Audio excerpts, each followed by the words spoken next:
In this lesson, we're going to finish the fuselage. And to do that, what we're going to do is, first, I want to do a little bit of joining up first.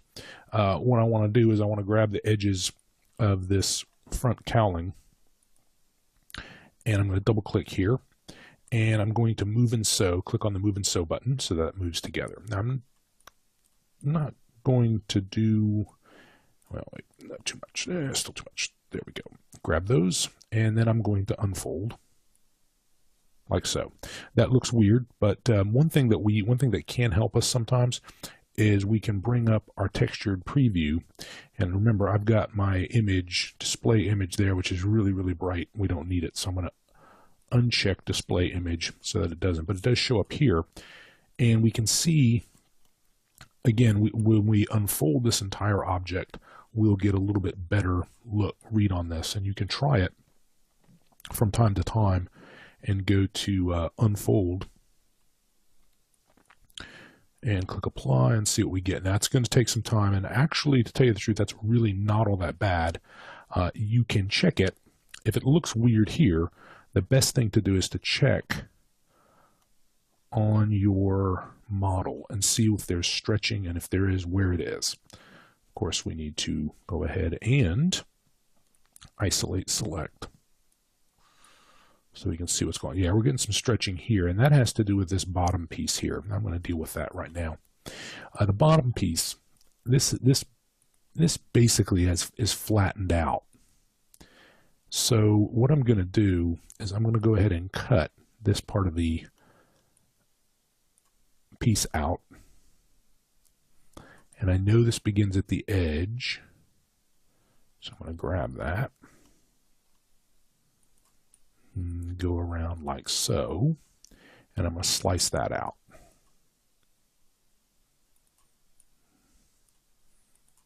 And that I can shell. I missed it. Shoot. Go back. Undo. Oh, I missed that right there.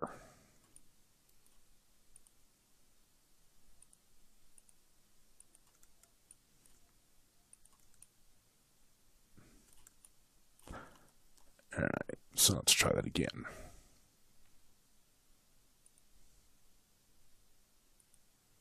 To there. We'll cut that there. And cut. And we'll move this down out of the way. Okay, so now we basically created a shell. This looks odd, but we're not quite finished yet. We get a little bit of stretching here, but we're going to find when we put a wood grain on there, that's not going to be as bad as you might think. I'm getting a little bit of distortion here, but again, that's all of our polygons look okay, so I'm going to let that go. Now I've got some areas, these flat edges here and here. So let's start with this profile, with these little pieces. And I'm going to convert those to faces, and I'm going to planar map them like so. Now that they automatically map to X, so I'll planar map them to Z. There we go, much better. Now 2 of these I'm going to have to flip, and the ones that I'm going to choose to flip, I'm going to grab this center, this part right here, and I don't want it overlapping, and I'll do the same thing here. That's the interior. It's these pieces. And I'm going to grab those and shell select them, and I'm going to flip them. And these I will move to the back.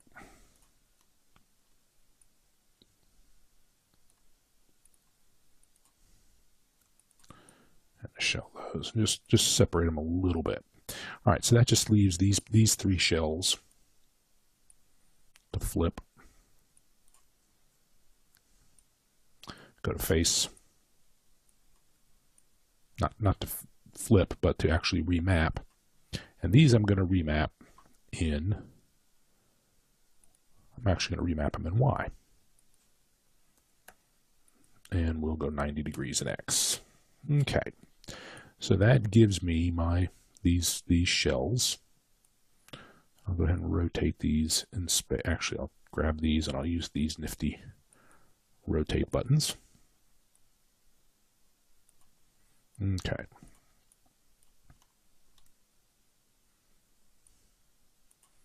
Actually, I think I need to flip them. So I'll flip them this way. All right, so let me go to UVs. I'll grab this piece first. And what I want to do is I want to grab this edge and I want to cut it. And then I want to grab the shell that is facing away.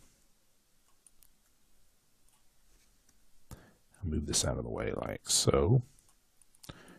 And then go to shell and flip this. And that's so that this edge at the end here lines up with that edge. And I'll grab those two edges and sew them. And now when I shell it, I've got this piece unwrapped and ready to go. Then I've got this side piece, which I'll shell and move out of the way. And this I'm going to have to cut on either side. Easiest way to do is to marquee select along the edges and then hold down your control key and deselect that edge. Clip that one. And this will get a little trickier. We'll zoom in, go to Q to bring our selection tool and just cut those manually. Basically, our task is to try as much as possible to not have to pick individual pieces. Okay, so now this one's been mapped correctly, so I don't want to flip this one. I want to flip the other one. And then we'll grab that to shell and flip it, because if you don't, it messes up, and it lets us go to edge, grab these edges, and you'll see that the other side will light up, and we'll just move and sew. All right, so now we've got our shells. Our shells are basically the right format. They're just not in the right size in relation to one another. And I guess I can also unfold this little piece right here. Okay, that gives us a pretty good shape. We can check the format of these squares, and these squares are looking about the same size on all of our meshes, and that's good. That's what we want. The last thing we're going to do is I'm going to grab all of these, and I'm going to go to polygons, and I'm going to go to layout. Now the layout command, actually what I'm going to do first, so I'm going to edit delete by type history, and you also might want to save your file, because what I've found is that in all the UV mapping, it can sometimes cause some issues with making our it can cause real issues with stability, and I've found that at least on my laptop it will crash. So actually I forgot this one. I'm going to shell this and unfold. Click apply. Yeah, it looks odd, but it actually again looks pretty good, and we're going to wind up we've got some more work to do on these anyway. So I'm going to grab all these, and I'm going to go to polygons, layout options, and I'm going to start. I'll reset my settings. I'm going to choose rotate of none for right now. Then I go to 1020 format and click apply. And that will, what that does, what the layout command does ideally, is it lays out the shells. Actually, I want to scale it to the object size. And what it should do is by scaling, it's going to give you all of the shells in their proper, put them into a proper size to where they don't, there shouldn't be distortion between the shells. So if I start looking at these, I can see that all of these squares, there's a little bit of stretching, but it's really not bad at all. And that is a good place to start, or I should say a good place to finish up our individual shells. Actually, I got a little bit of overlap, which isn't good. But that's easy to correct. Because what I was looking for at this particular point is, oops, that got cut. So if that happens, just go to our edges, and moving so. Okay, so what we're looking for at this stage is we want all of our shells to be the same size in relationship to one another, and that prepares us for the next step, which is going to be